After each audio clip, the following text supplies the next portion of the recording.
एक घना जंगल था जहां सूरज की किरणें भी मुश्किल से जमीन तक पहुंचती थीं। उस जंगल में एक आदमी जिसका नाम रियाज था, रास्ता भटक गया। वह कई दिनों से भूखा प्यासा था और अब उसके शरीर में ताकत भी कम होती जा रही थी।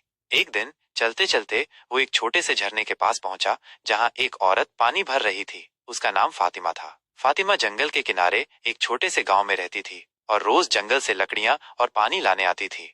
रियाज को इस हाल में देखकर फातिमा को दया आई। उसने उसे पानी पिलाया और अपने साथ गांव ले गई। गांव में उसके परिवार ने रियाज को खाना खिलाया और आराम करने दिया। जब रियाज थोड़ा ठीक हुआ तो उसने फातिमा से पूछा, तुमने मुझे क्यों बचाया? तुम मुझे जानती भी नहीं थी। फातिमा मुस्कुराई और बोली, इस्लाम हमें इंसानियत की सीख देता है। हमारे नबी हजरत मोहम्मद सल्लल्लाहु अलैहि वसल्लम ने हमें सिखाया है कि जरूरतमंद की मदद करना सबसे बड़ा नेकी का काम है। रियाज उसकी बातों से बहुत प्रभावित हुआ। उसने सोचा कि कैसे आज के दौर में लोग केवल अपने बारे में सोचते हैं, लेकिन ये लड़की जंगल में भी इस्लाम की सच्ची सीखों पर अमल कर रही है। कुछ दिनों में रियाज पूरी तरह ठीक हो गया।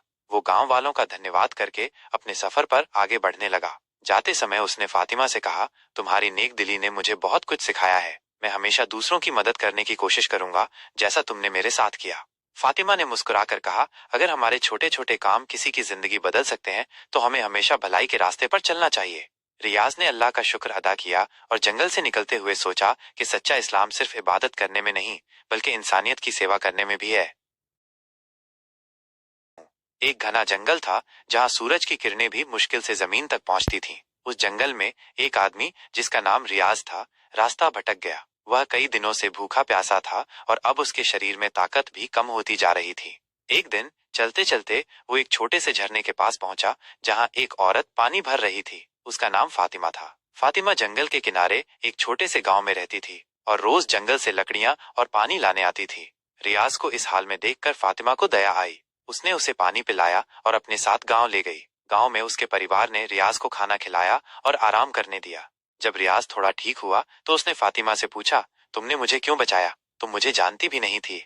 फातिमा मुस्कुराई और बोली, इस्लाम हमें इंसानियत की सीख देता है। हमारे नबी हजरत मोहम्मद सल्लल्लाहु अलैहि वसल्लम ने हमें सिखाया है कि जरूरतमंद की मदद करना सबसे बड़ा नेकी का काम है।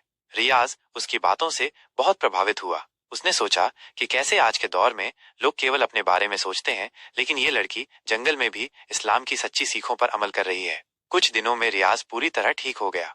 वो गांव वालों का धन्यवाद करके अपने सफर पर आगे बढ़ने लगा। जाते समय उसने फातिमा से कहा, तुम्हारी नेक दिली ने मुझे बहुत कुछ सिखाया है। मैं हमेशा दूसरों की मदद करने की कोशिश करूंगा, जैसा तुमने मेरे साथ किया। फातिमा ने मुस्कुराकर कहा, अगर हमारे छोटे छोटे काम किसी की जिंदगी बदल सकते हैं तो हमें हमेशा भलाई के